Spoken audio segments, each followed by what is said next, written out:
Assassin's Creed Odyssey. Welcome back to Retro Rebound. In today's video, we are going back to Assassin's... Nope. Sorry. It's me again. Don't worry, Maddie's back on Monday. Now, normally we start these videos with a little bit of a history lesson, but not today, because the game we're talking about kind of already is a history lesson of itself. Assassin's Creed Odyssey was pretty divisive when it came out. We've actually already got a question about this over on our Patreon, where Sotelo74 asks, I hate this game. Well, that's not really a question. But yeah, divisive. After Unity was badly received, to be fair because of the atrocious amount of bugs at launch, and Syndicate was somewhat in the middle of the road, Ubisoft decided to change things up. The first game to do that was Assassin's Creed Origins, which took place in Egypt but got rid of the typical stealth-like Assassin's Creed style gameplay and made room for a more open-world RPG type of game. It focused way more on combat, loot, and XP, and less on assassinations. Now, a lot of people liked this, but a lot of people also didn't. Don't get me wrong, I loved the older Assassin's Creed games. I played and finished them all. Hell, Black Flag is one of my favorite games of all time. It stands firmly in my top 10, and it's insane to me that we haven't seen a good single-player pirate game since. Except for you, my love. One day you'll get the recognition you deserve. After Origins, we got Odyssey, and I gotta be honest with you, I loved Odyssey. I poured hundreds of hours into it over PC and console, finishing every side quest I could find. The reason for that is pretty simple. The first movie I ever saw as a kid was Indiana Jones and the Last Crusade. Apparently I couldn't shut up about it, so my grandma decided that even though I was only 5 years old, I should become an archaeologist. So ever since then, at every birthday and Christmas until she sadly passed away, she'd teach me about history and gave me history books. I was completely obsessed with Homer's Odyssey and anything to do with Greek mythology. So when Ubisoft announced Odyssey and it turned out they used The Witcher 3, which is another game in my top 10, as a clear template, I was fully in. Odyssey takes place from 431 to 422 BC during the Peloponnesian War between Sparta and Athens. This is the age of Hippocrates, Socrates, and Plato, who will all meet in the game, which is so cool to me. It's roughly 750 years after the Trojan War and the events depicted in Homer's Odyssey, and only 50 years after the Battle of Thermopylae, which you'll know from the movie 300. Remember that kick. This is actually also where we start the game, as we meet King Leonidas, the king of Sparta. These brave Spartans must defend themselves against a horde of Persians coming to enslave them.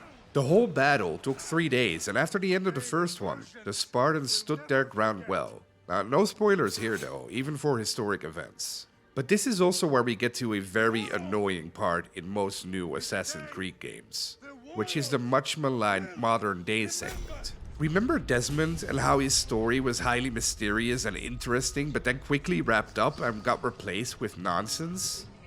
Welcome Layla Hassan. This former Abstergo employee, now turned assassin affiliate, helps the Brotherhood find pieces of Eden. And that's great, now go away. Which luckily, she promptly does for the next 20 hours or so. This is where we get to choose between two different protagonists, which was new to the franchise. We've got a question about this from Patreon, where our friend Meatball asks, the last truly great AC game. What do you think of choosing between Cassandra or Alexios? I remember people saying Cassandra was the better choice, but I thought Michael Antonakos did a fine job as Alexios. Well, I think you hit the nail on the head here, Meatball. The marketing around Odyssey began surrounding itself all around Alexios, but then quickly shifted to Cassandra, who became the canon protagonist. I remember most reviews praising her, but then Ubisoft released statistics, and it turned out like 70% of the player base played as Alexios. And personally, my first playthrough was also with Alexios, and I adored my dumb oaf, because that's how I played him, as a big, strong, dumb oaf. Which are also the dialogue options I usually picked. Yes, Odyssey has actual dialogue options and choices to flesh out their characters. Now, to be fair, they marketed it as if all of these choices had huge repercussions, like in The Witcher 3, but to be fair, only a few choices actually matter. One of the bigger ones is the Plague one you've probably seen before. Pretty close to the start of the game, you get confronted by a couple of soldiers who just burned down a whole town, except for one family. They beg you to spare them, but the soldiers actually make a good point and don't want the plague to spread. Since I was playing as Alexios, a dumb oath, I had to agree with the soldiers, right? Plague problem solved. It was so different than other games where you're forced to play the hero and always make the right choices. So my Alexios was basically a dumb bully who stumbled his way around the Greek islands and accidentally got stronger along the way. Now on my second playthrough, I played as Cassandra and picked a more intelligent, caring dialogue options. She of course had to save the family from the soldiers, and I gotta say, it did actually have pretty significant consequences way later in the game. Again, it's nowhere near like the choices and consequences in The Witcher 3, or especially The Witcher 2, but there are some choices that matter. As to who is better, Cassandra or Alexios, I truly enjoyed both, and it did involve a little bit of role-playing, which was fun. If you're planning on only playing through it once, I think Cassandra might be the better option simply because she's canon, especially considering the DLC that wrap up the story. It doesn't matter one bit gameplay-wise though, cause you still get to choose from the same skills, get the same armor, and the same weapons. And you'll get a lot of those, because the game is filled to the brim with loot. It almost takes on Diablo proportions, where there's simply too much of it. Right from the get-go, you'll get presented with different weapon types who all have their different attack patterns, damage dealers, and animations, which to be fair is pretty cool. As you can see, swords, heavy blunt weapons, and spears all play differently, and you need to adjust your gameplay to the weapon you're fighting with. Swords are fast, and you need to get up close to deal damage with them, while blunt weapons are slow but deal so much damage they have a chance to stun the enemy. Meanwhile, spears keep them at a distance and might throw them off balance. That's not all though. You also get a bow with its own separate upgrade tree.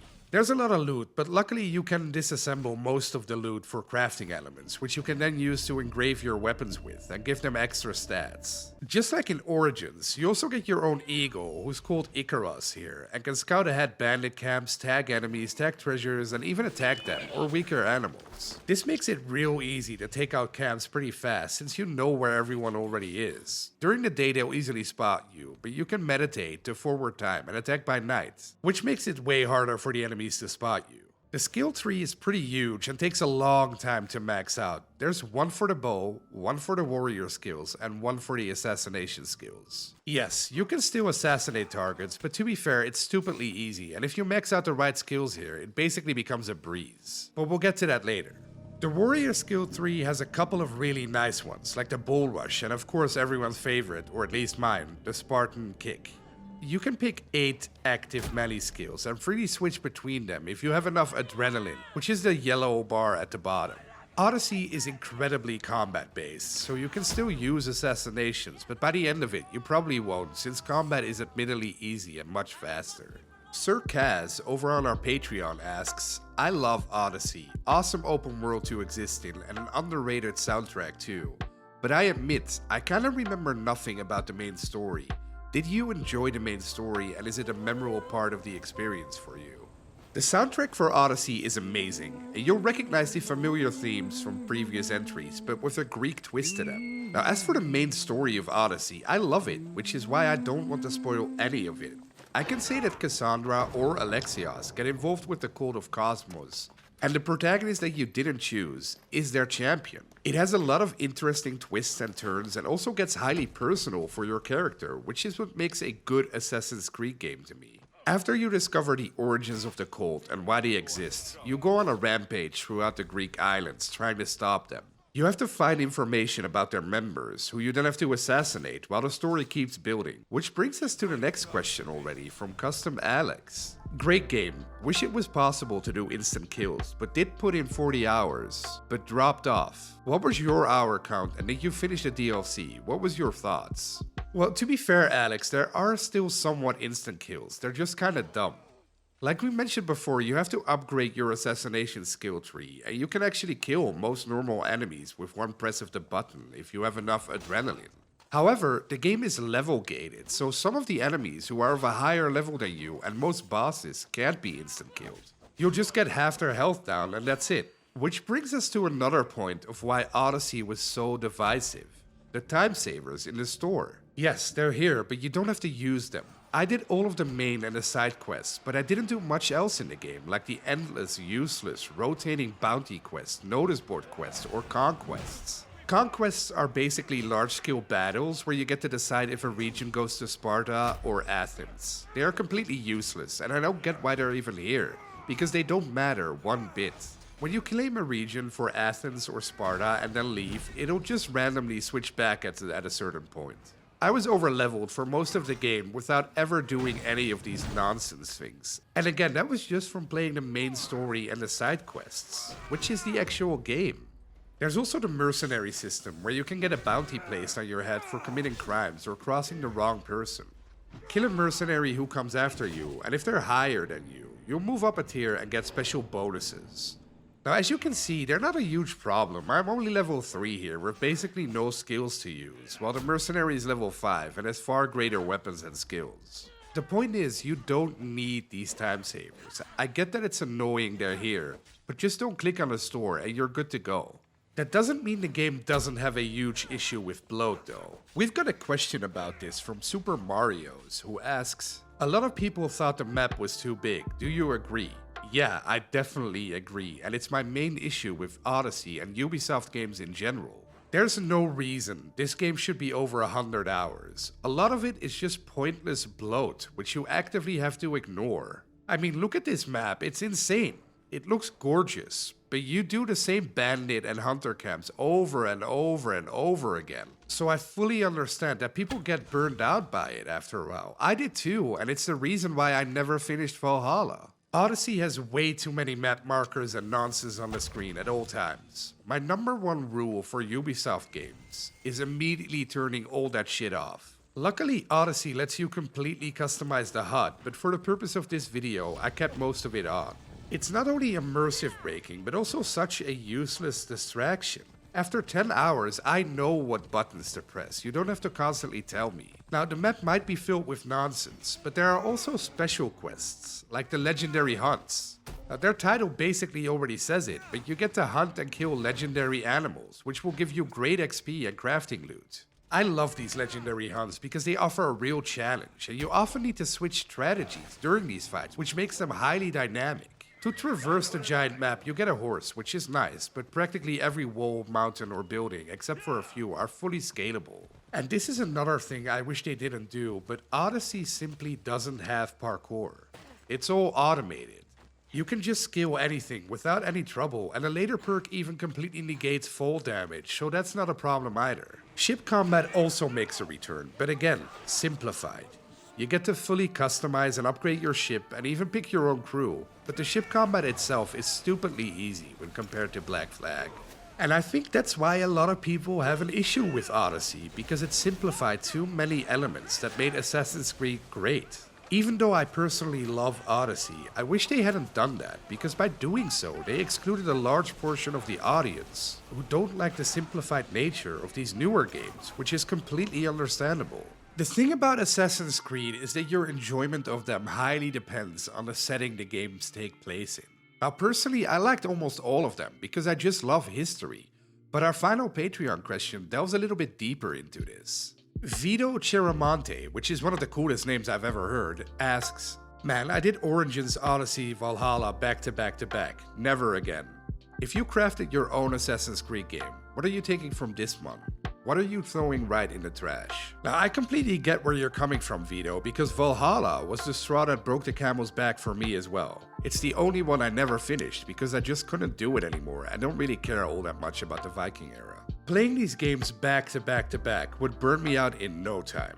The reason it didn't happen with Origins and Odyssey was because there was enough time between them, and I also loved the periods they were set in. Apart from the Middle Ages and World War II, they're probably my favorite periods in history ever, so I just got very lucky with those two games. I'm not very excited for the next one, for instance, called Red, because I'm just not that into Japanese history or culture. I'll play it, and I'm sure I'll have dozens of hours of fun. But if it's another 100-hour RPG one, I already know I probably won't finish it. However, if the rumors are true, the one after that, called Hex, is right up my alley. What an interesting premise. Set during the witch trials in the 16th century Holy Roman Empire, that would be heaven for me. Again, if the rumors are true. What I'd take from Odyssey would be the different protagonists, the way to customize them and really make them your own, and what I'd leave out is half the game. Get rid of half the map, get rid of the bloat, the endless quests, and just make it 20 to 30 hours shorter. Make assassinations and stalking your targets without an easy option like the Eagle viable again. That would be my perfect Assassin's Creed game. I've kind of always regretted going to film school instead of studying history, which is why I'm so glad games like Assassin's Creed Odyssey exist.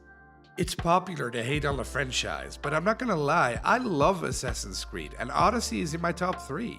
If I had to rank them, I'd put them as follows: Black Flag, Brotherhood, Odyssey, Unity, 2, Revelations, Origins, Syndicate, 3, Valhalla, 1, and then Mirage to close them out. Now the best part is that this list is probably completely different from yours. Maybe you hate Odyssey, but you'll love Red, and that's so cool to me. There's something for everyone here, and if you don't like a particular entry, maybe you'll like the next one. I won't be here next week, Maddie will be, but I'll be back in 2 weeks when we'll revisit the Wasteland. Until then, have a great week, my friends. Do remember that with YouTube's declining ad revenue, this content truly isn't possible without your support. So thank you to everyone who watched, but also to those of you who signed up on Patreon. A special thanks to our retro producers, Aaron Shepard, Andrew Martinez, Anthony Garofalo, Anthony Starr, Ben is handsome, Ben Wath, Bobby Rodriguez, Brandon Vandeman, Brendan Horton, Chris Nelson, Colton Kiefer, David Portnov, Forged Horizons, Golden Goose, Jay-Z, Jeremy Schock, John W. Torres, Justin Robinson, Kyle Corey, Luke Aldersley, Miranda Grubba, Midnight, Mr. House Jr., Nico, Noah the Otter, Ordo Boyo, Poot, Quack Sweet Feet, Rallo, Sean Mason, Sotelo74, The Smith One, Tom Panzeca, Ty Gorgon 12, and Tyler Kaminsky. Thank you to everyone who supports what we do here. Again, we truly couldn't do this without you.